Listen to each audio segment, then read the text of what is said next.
Malam itu, tepat pukul 11, telepon Rani berdering.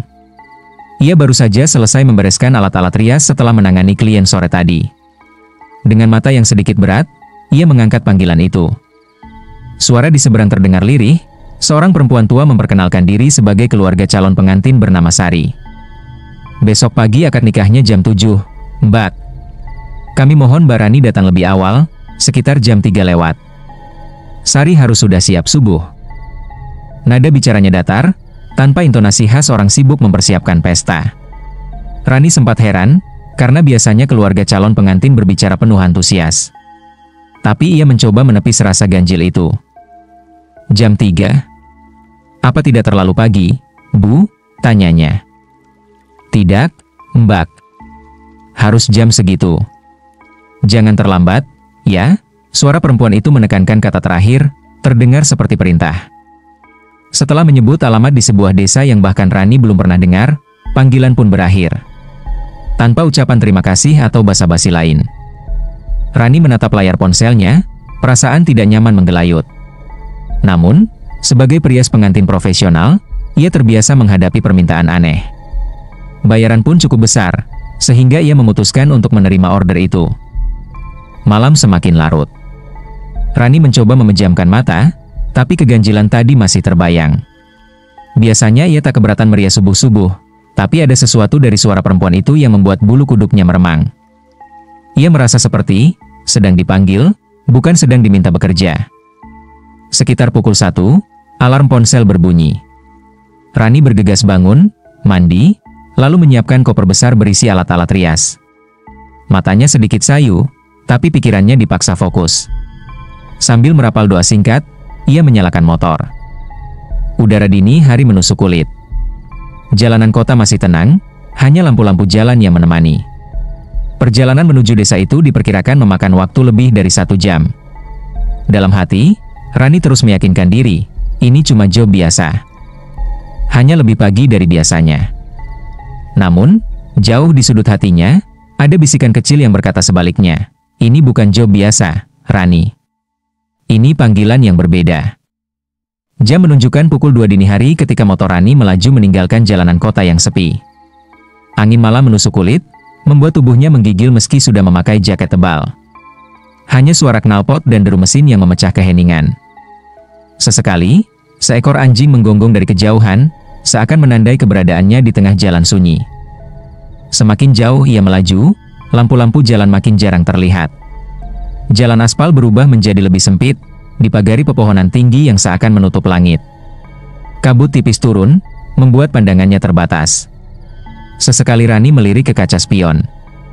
Entah mengapa ia merasa ada motor lain yang mengikuti, namun setiap kali menoleh ke belakang, jalan kosong melompong. Jangan mikir yang aneh-aneh, Ran. Fokus aja, gumamnya untuk menenangkan diri. Namun rasa tidak nyaman itu semakin kuat. Saat melewati pertigaan kecil, ia melihat sekilas sosok perempuan berdiri di tepi jalan. Rambut panjangnya menutupi wajah, bajunya putih lusuh. Rani refleks menarik rem. Lampu motor menyorot lurus, tapi sosok itu menghilang begitu saja. Tidak ada siapapun di sana. Degupan jantungnya bertambah cepat. Tangannya sedikit bergetar, tapi ia kembali memutar gas, memaksa motor terus melaju. GPS di ponselnya memberi arahan, belok ke jalan kecil yang bahkan nyaris tak terlihat. Jalan tanah itu dikelilingi pohon-pohon besar, cabangnya menjuntai rendah seperti tangan-tangan yang hendak meraih. Rani menelan ludah. Udara mendadak dingin menusuk, lebih dingin dari sebelumnya. Anehnya, suara malam yang biasanya ramai oleh jangkrik dan burung malam, kini lenyap sama sekali. Seolah-olah hutan itu menahan napas. Motor berguncang hebat melewati jalan tanah berbatu. Keringat dingin menetes dari pelipisnya meski udara begitu menusuk. Beberapa kali ia merasa ada yang berlari mengikuti di antara pepohonan, namun ketika melirik, hanya kabut pekat yang terlihat. Di kejauhan, samar-samar ia melihat cahaya kuning temaram, seperti dari lampu rumah. Napasnya sedikit lega, meski hati masih dicekam ketakutan. Ia yakin itulah rumah pengantin yang dimaksud. Namun, semakin dekat cahaya itu, semakin terasa ada sesuatu yang tidak beres.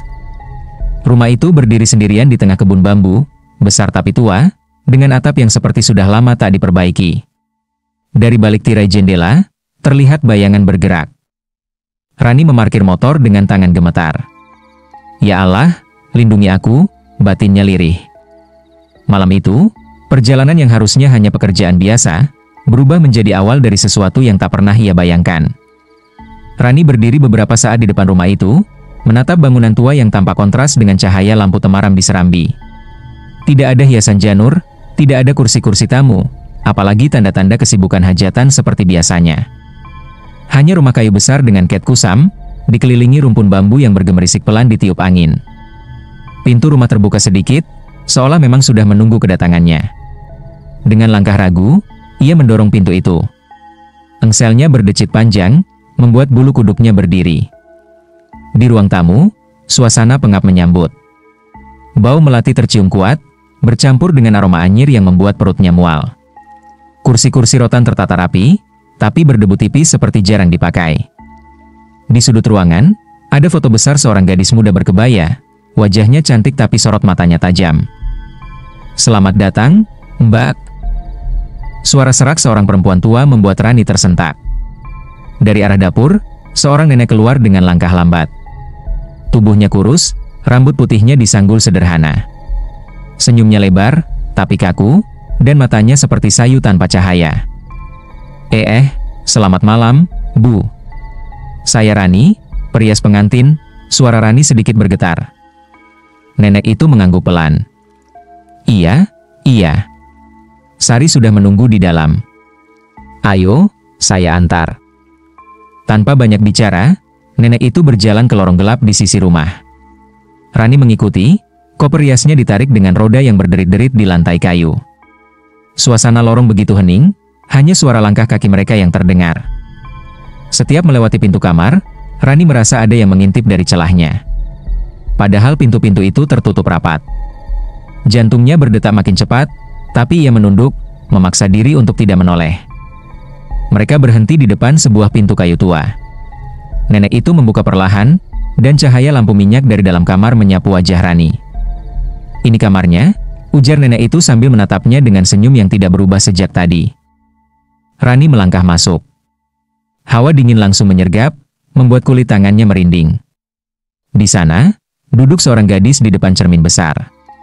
Tubuhnya tegak kaku, wajahnya pucat, dan matanya menatap lurus ke arah pantulan dirinya sendiri. Rani hampir kehilangan kata-kata. Itu pasti Sari, calon pengantin yang harus ia rias. Tapi ada sesuatu pada keheningan gadis itu yang membuat napasnya terasa berat. Seolah-olah, ia sedang merias seseorang yang bukan lagi milik dunia ini. Rani menarik napas dalam-dalam sebelum meletakkan koper rias di meja kecil dekat ranjang. Kakinya masih gemetar, tapi ia berusaha menjaga sikap profesional. Pekerjaan adalah pekerjaan, batinnya. Gadis itu, Sari, duduk kaku di kursi depan cermin besar. Rambutnya hitam panjang tergerai, kulit wajahnya pucat hampir kebiruan. Matanya kosong, tapi bibirnya sedikit tersenyum. Senyum itu terasa lebih seperti tarikan paksa daripada ekspresi bahagia. "Mbak, aku harus cantik, ya?" bisik Sari tanpa menoleh. Suaranya pelan, datar, seakan datang dari ruangan lain. Rani tersentak, tapi buru-buru menjawab, "Iya, tentu. Mbak akan rias sebaik mungkin." Ia mulai bekerja. Tangan yang terbiasa luas kini terasa kaku saat menyentuh kulit wajah Sari. Dingin. Bukan sekadar dingin seperti orang sakit, melainkan dingin yang menusuk tulang, seolah menyentuh marmer beku. Rani menggigil, tapi memaksa dirinya tetap fokus. Setiap kali kuas menyapu wajah Sari, lampu minyak di meja bergetar, nyalanya berkerlap-kerlip. Dan anehnya, di dalam cermin, bayangan Sari tidak sama dengan yang ia lihat di depan mata. Tubuh asli Sari diam, mata kosong, tapi pantulannya di cermin, tersenyum lebar, matanya hitam legam tanpa bola mata. Rani berhenti sejenak, jantungnya berdentum kencang. Tangannya hampir menjatuhkan bedak. Ia menutup mata, merapal doa singkat, lalu kembali bekerja. Mungkin hanya ilusi karena aku terlalu lelah, pikirnya. Namun keganjilan terus terjadi. Sesekali, ia mendengar suara lirih dari Sari. "Cepat, Mbak, mereka sudah menunggu." Padahal bibir gadis itu tidak bergerak. Di luar kamar, terdengar suara langkah-langkah pelan, lalu suara berbisik-bisik. Seperti banyak orang sedang bercakap, tapi samar dan tak jelas. Rani sempat melirik ke pintu. Tertutup rapat. Tidak mungkin ada orang di luar. Ia mencoba mengabaikan semuanya, menyelesaikan tata rias. Pipinya panas oleh rasa takut, meski tubuhnya kedinginan. Ketika ia mengoleskan lipstik terakhir, bayangan di cermin kembali berbeda. Sari tampak tertawa kecil, bahunya berguncang, padahal di kursi gadis itu tetap diam tak berkutik. Senyum di pantulan cermin itu melebar, memperlihatkan gigi-gigi yang tidak rata, bahkan beberapa tampak patah. Rani merinding. Tenggorokannya kering. Ia ingin berhenti, ingin lari, tapi kakinya terasa terpaku ke lantai. Saat itulah, suara pintu berderi terdengar, dan sosok nenek tadi masuk membawa sebuah nampan berisi bunga melati dan kemenyan. Senyumnya masih sama, lebar, kaku, menatap Rani tanpa berkedip. "Teruskan, Mbak. Sari harus cantik malam ini," katanya pelan. Rani hanya bisa menelan ludah, sadar bahwa ia sedang berada dalam sesuatu yang jauh dari sekadar pesta pernikahan. Suasana kamar semakin menekan. Asap kemenyan yang dibawa nenek perlahan memenuhi ruangan, membuat kepala Rani sedikit pening. Aroma melati bercampur dengan wangi asap itu menyengat hingga menusuk ke tenggorokan. Rani tetap melanjutkan riasan, meski tangannya bergetar. Sesekali matanya melirik Sari. Gadis itu tetap diam, tapi dari bibirnya keluar bisikan nyaris tak terdengar. "Mereka sudah di sini." "Dek." Kata-kata itu membuat bulu kuduk Rani berdiri.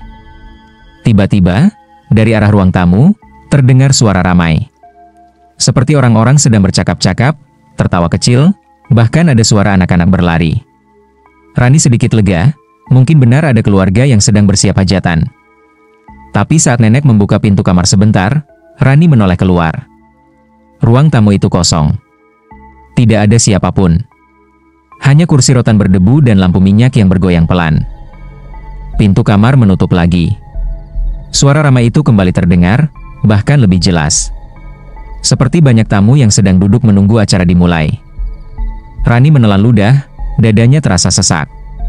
"Bu, keluarga pengantin lain di mana?" "Ya?" tanyanya dengan suara setengah bergetar. Nenek itu tersenyum samar, menaruh sesajen di sudut kamar. "Mereka ada, kok, mereka sedang menunggu Sari." Saat itu juga, pintu kamar bergetar pelan, seperti ada yang mengetuk dari luar. Bukan sekali, tapi berkali-kali. Tok, tok, tok. Rani spontan berhenti merias, menoleh dengan wajah pucat. "Tenang saja," ucap nenek dengan senyum kaku, "itu para tamu. Mereka hanya ingin melihat." Rani hampir kehilangan akal sehat. Keringat dingin menetes dari pelipis, meski udara kamar begitu dingin. Tangannya gemetar, tapi ia mencoba melanjutkan riasan. Di cermin, Sari kini tampak berbeda. Bayangannya menatap lurus ke arah Rani, bibirnya bergerak sendiri tanpa suara. Rani hampir menangis melihat pantulan itu, karena tubuh asli Sari tetap diam. Tiba-tiba, suara tawa melengking terdengar dari balik pintu, panjang dan menggema. Suara itu bukan tawa manusia biasa, melainkan seperti jeritan bercampur lolongan. Rani menjatuhkan kuas riasnya. Dadanya bergemuruh, tenggorokannya tercekat. Namun Sari, dengan suara datar tanpa emosi, berbisik sekali lagi, "Cepat, Mbak, sebelum mereka masuk ke sini." Tepat ketika Rani hendak mengambil kuas yang jatuh, lampu minyak di meja mendadak padam. Seluruh ruangan gelap gulita. Hanya suara napasnya sendiri yang terdengar, cepat dan tersengal. Dengan panik ia merogoh saku, menyalakan senter ponsel. Cahaya putih tipis itu menyapu kamar, dan saat itulah Rani menjerit kecil. Di sudut ruangan, berdiri sosok-sosok hitam tinggi tanpa wajah. Diam, tapi jelas menatap ke arahnya.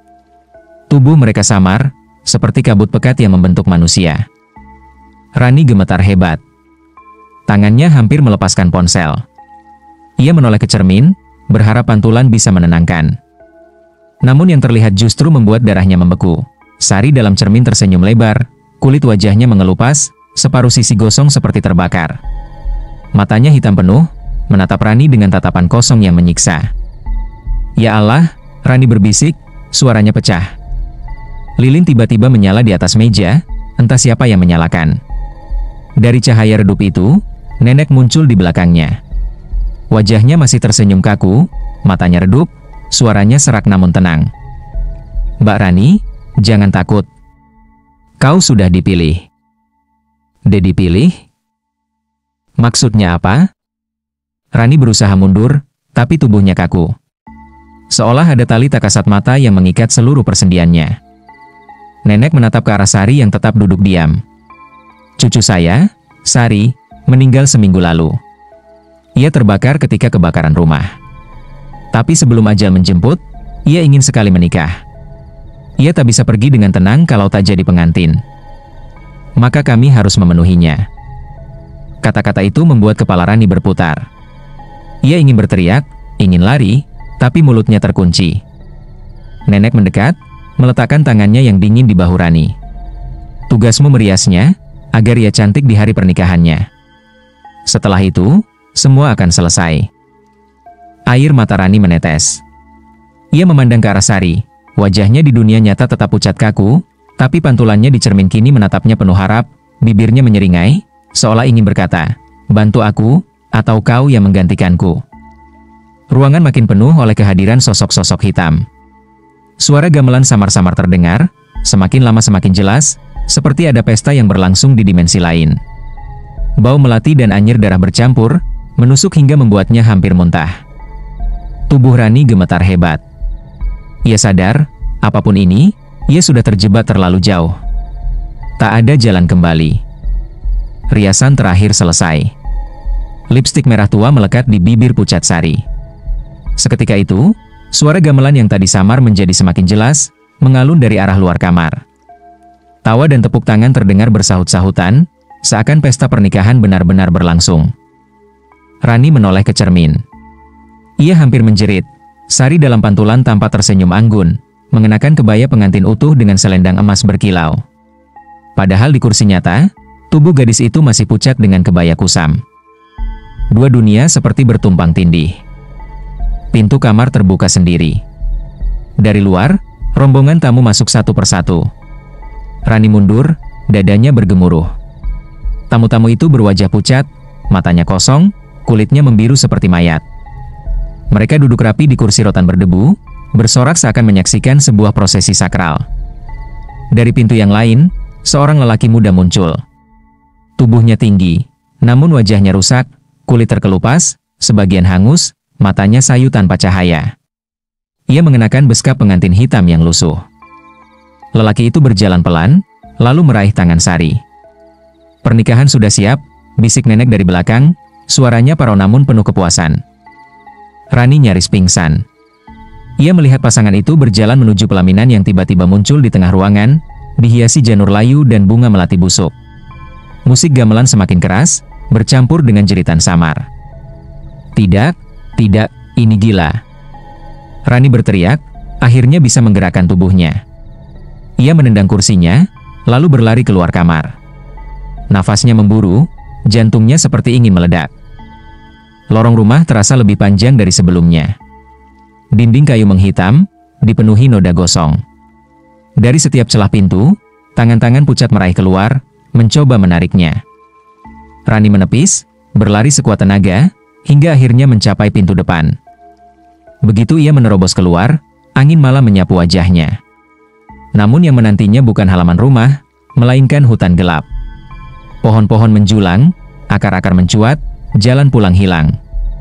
Ia berlari tanpa arah, menjerit, "Tolong! Ada orang?"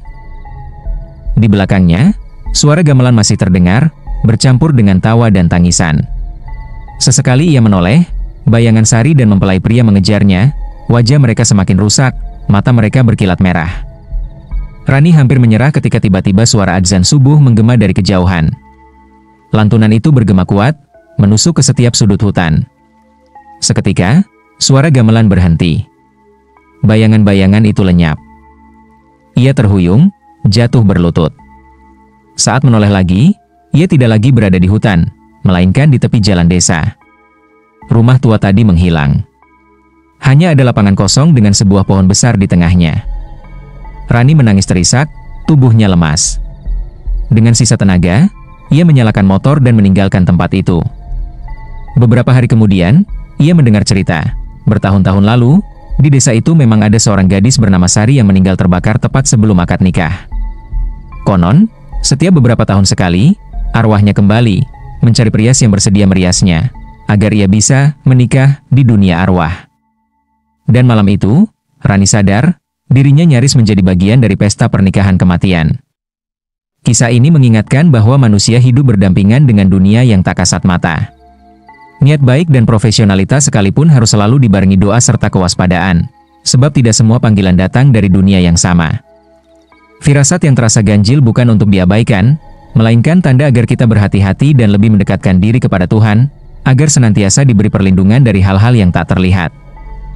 Demikianlah akhir dari cerita ini. Terima kasih sudah menonton sampai akhir. Jangan lupa like, komen, share, dan subscribe channelku agar tidak ketinggalan kisah-kisah berikutnya. Wassalamualaikum warahmatullahi wabarakatuh.